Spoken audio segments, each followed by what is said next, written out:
Hello guys, welcome back to Literary Classes. In this video, I am going to discuss a very important topic, that is a literary devices. I will discuss about the topic of the True Love by William Shakespeare. Okay, so without wasting much time in discussion, we should start this video on this topic, True Love Sonnet 116th number by William Shakespeare. Okay, first of all, we should start from a William Shakespeare. Okay, we should start this video from William Shakespeare. William Shakespeare से हम ये video start करते हैं. इसमें आज हम पहले बताएंगे विलियम शेक्सपियर कौन थे. ओके, तो William Shakespeare the greatest poet and the dramatist of the English literature. William Shakespeare कौन थे? एक महान कवि थे, एक महान नाटककार थे. किसमें? इंग्लिश लिटरेचर में. Okay, belongs to the 16th century. He belongs to the 16th century, जो कि 16वीं शताब्दी से बिलोंग करते थे. And he was born on 23 April 1564 at Stratford on Avon in the country of Warwickshire. तो विलियम शेक्सपियर का जो जन्म हुआ था वो 23 अप्रैल 1564 को Stratford on Avon in the country of Warwickshire में हुआ था. His father was John Shakespeare. इनके पिता कौन थे? जॉन शेक्सपियर थे. Was a burgess of the town and seems to have followed the occupations of a butcher and a glover and a farmer. And his mother, Mary Arden. Okay, Mary Arden was the daughter of a small landowner family, and he was the third child and the first son of his parents. Sorry, son of his parents. And at the age of the 7, he was admitted the grammar school known as the King's New School, but failed to get university education, as Van Johnson says that he knew small Latin and less Greek. Okay, तो William Shakespeare का जन्म 23 April 1564 को Stratford on Avon in the country of Warwickshire में हुआ था. इनके पिता John Shakespeare थे, जो कि एक बर्गेस थे एंड ऑफ द टाउन के, and seems to have the follow the occupation of butcher का उनका ऑक्यूपेशन था. और इनकी मदर जो थी वो थी मैरी आर्डन, जो कि डॉटर थी एक स्मॉल लैंड ऑनर फैमिली की. और वो थर्ड मतलब तीसरे बेटे थे, थर्ड चाइल्ड थे एंड द फर्स्ट सन थे. और फर्स्ट सन थे अपने माता पिता के. और 7 मतलब at the age of 7 he was admitted grammar school को उन्होंने ज्वाइन किया था, वहाँ पे वो शामिल हो गए थे, और जो कि known as the king's new school but fail to get university education. Okay, when Shakespeare was of 18th years, जैसे वो 18th ईयर्स के थे, he married Anne Hathaway of Stratford. Anne Hathaway से उन्होंने मैरिज कर ली. A women about 8 years older. वो जो लेडी थी वो 8 ईयर्स ओल्डर मतलब उनसे 8 ईयर्स बड़ी थी then him, and was blessed with the children Susan and the eldest child and Hamnet and Judith the twin son. Okay, it is said that married life was not happy and successful due to the differences in their age. At the age of the 21 in 1585, Shakespeare left for London to seek for his fortune. Okay, there he started his career as an actor, and after that he became a playwright and a poet. In 1599, Shakespeare acquired a share in the Globe Theatre and earned a lot of money. After 24 years of his stay in London, he returned to Stratford and passed the remaining years of his life. He died on 23rd April 1616 and buried in Stratford church.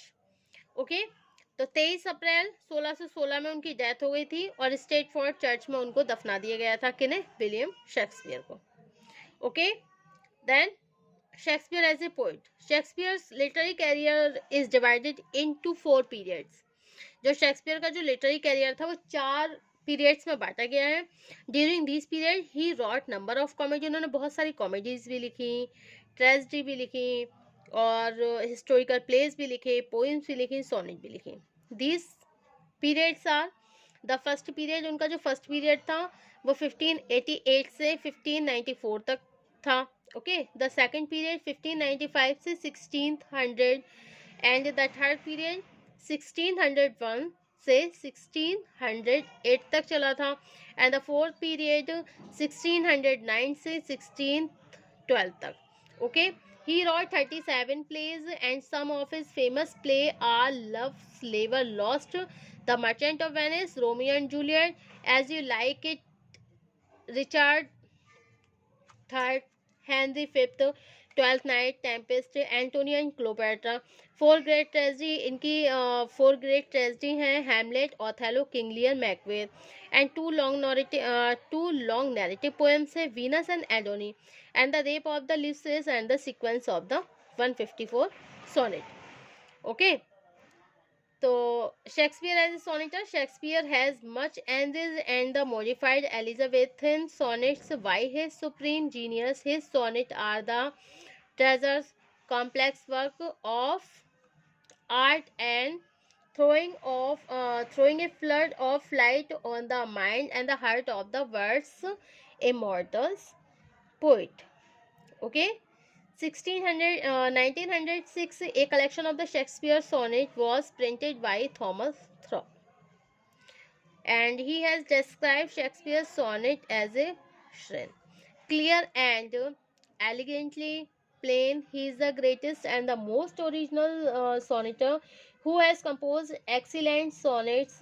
The first 126 sonnets are addressed to a fair young man, William Herbert, Earl of Pembroke, and the sonnets 127 and 154 are addressed to Dark Lady, probably Mary Fitton, his beloved. The poet is careful to explain that she is only imagined and pictured as dark because of her deeds. In nothing arts, thou black, save in thy deeds, and thence this slander, as I think, proceed. Okay. Okay. Though in his sonnet the poet directly expresses his feeling, besides their sincerity of tone, they have literary qualities of highest order. They are perfect in their versifications. There is much that is traditional and formal in his sonnet. They are a record of his literal experiences of what was happening to his soul during the period of his love and friendship, of tranquility. Regarding his sonnets are deeply autobiographical. In sonnets 1 to 32, he introduced his friend who goes upon the stage as an actor, and he was devoted to be a player or actor in Shakespeare's company, and soon become the center of his inspiration. Suddenly, there comes a dark lady with wonderful eyes who falls in love with his friend. Shakespeare roused to anger and jealousy and made many doubts and fears. He attract tried to attract the women who had come between them. The love that was at first insincere becomes real, and he finds himself enchanted and dominated by a woman whom he knows to be evil and unworthy. Okay. Okay. As Shakespeare says, love is my sin, and thy dear virtuous hate of my sin, grounded on sinful loving. Willie Huggins become her slave for a time, and Shakespeare separated from his friend. After some time, Huggins returned to Shakespeare. Evil remorse have now marked the white purity of his name, while Shakespeare's love is still perfect. Okay. Then true love. Okay. Sonnet 116th number. In the first quatrain, the poet admits the power of true love. इसमें सच्चे प्यार की शक्ति दिखाई जाती है, मतलब सच्चा प्रेम जो है उसकी शक्ति दिखाई गई है. Nothing can come in the way of the true lovers, की कोई भी चीज़ सच्चे प्रेमियों के बीच में नहीं आ सकती. If love is true, neither time nor circumstances can change it, and it change with the passing of time. कोई भी मतलब इफ लव इज ट्रू, अगर आपका मतलब इफ लव इज ट्रू, अगर प्रेम सच्चा है, neither time nor circumstances can change it, तो चाहे वो समय का बदलाव हो या फिर परिस्थितियों का बदलाव हो, कोई भी इसे नहीं बदल सकता है। If it change with the passing of time, ये कभी भी समय के बीतने के साथ भी नहीं बदलता है। It can not be true love, अगर जो समय के साथ चेंज हो जाए तो it's not a true love, वो सच्चा प्रेम नहीं है। It remains unwavering and the steadfast against obstacle, सच्चा प्रेम जो है वो कितनी भी परेशानी, कितनी भी बाधाएं आती हैं तब भी वो मतलब तब भी टिका रहता है।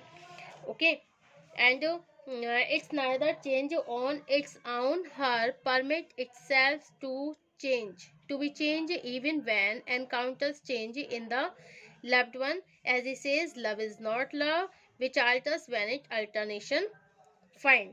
मतलब क्या है इसमें कि जो ट्रू लव होता है उसमें महान कवि विलियम शेक्सपियर द्वारा लिखित सर्वश्रेष्ठ कविताओं में एक है। इस सोनेट में कवि एक सुंदर युवा के प्रति अपने समर्पित प्रेम को दर्शाता है। सोनेट के प्रथम सारांश में कवि सच्चे प्रेम की शक्ति के बारे में बताता है। वह कहता है कि ना तो समय ना ही परिस्थितियां सच्चे प्रेम को बदल सकती हैं। अगर समय के साथ जो बदलता है वो सच्चा प्रेम नहीं हो सकता। वह सच्चे प्रेम की तुलना किससे करता है? ध्रुव तारे से करता है। The poet says that true love is firm and the changeless like the pole star, as the pole star remains fixed in the sky and never agitate of the shake in spite of the storms. True love also remains unaffected by the violence of the storms, and as the pole star shows the way to the ships lost in the sea, similarly true love also shows the way to lovers and remains constant whatever the difficulties and troubles come in their way. Okay, तो सच्चे प्रेम की तुलना ध्रुव तारे से करते हैं कि जिस प्रकार ध्रुव तारा प्रत्येक परिस्थिति में अपने स्थान पर दृढ़ रहता है, उसी प्रकार सच्चे प्रेमी भी कठिनाइयों में भी अपने प्रेम के प्रति दृढ़ बने रहते हैं। जैसे ध्रुव तारा रात में भटके हुए नाविकों को मार्ग दिखाता है, उसी प्रकार सच्चा प्रेम भी प्रेमिकों की कठिनाइयों और परेशानी में मार्ग दिखाता है। जिस प्रकार ध्रुव तारे की वास्तविक महत्वता को हम माप नहीं सकते, उसी प्रकार सच्चे प्रेम की महत्वता को भी कम व्यक्ति पहचान पाते हैं। समय भी इस प्रेम को नष्ट नहीं कर सकता। शारीरिक सुंदरता, जैसे कि as a true value of the like a pole star can never be measured while its height may be measured। मतलब सच्चे जिस तरीके से हम ध्रुव तारे की जो मतलब दूरी है उसको नहीं माप सकते, उसी प्रकार सच्चे प्रेम की हम जो महत्व होता है सच्चे प्रेम का, उसे भी हम नहीं माप सकते हैं। Okay, and the spiritual love is not under the control of the time, and the time cannot be destroyed. True love, everything decay with the time, beauty and charms will fade away. True love is above the beyond this, and it never change with the hours, and be can remain same till the day of judgment. Okay, तो मतलब ये है कि जैसे हमारी जो physical beauty होती है वो भी समय के साथ डिके हो जाती है, लेकिन जो हमारा स्पिरिचुअल लव होता है, जो भी हमारी रियल ब्यूटी होती है, ओके, वो ना तो नष्ट होती है और ना ही होगी। इस प्रकार सच्चा प्रेम भी कयामत के दिन तक, अंतिम समय तक बना रहता है। अंत में कवि कहता है, and the in the last poet says that if he is proved wrong he will stop writing। कवि कहता है कि यदि उसके द्वारा जो बातें कही गई हैं वो गलत है तो वो हमेशा के लिए लिखना छोड़ देगा। Okay, so because everything decay and die by the power of time, क्योंकि हर चीज़ का अंत होता है, समय के साथ हर चीज़ नष्ट हो जाती है, लेकिन जो सच्चा प्रेम होता है वो समय के अंत तक रहता है। Okay, thank you for watching my YouTube channel.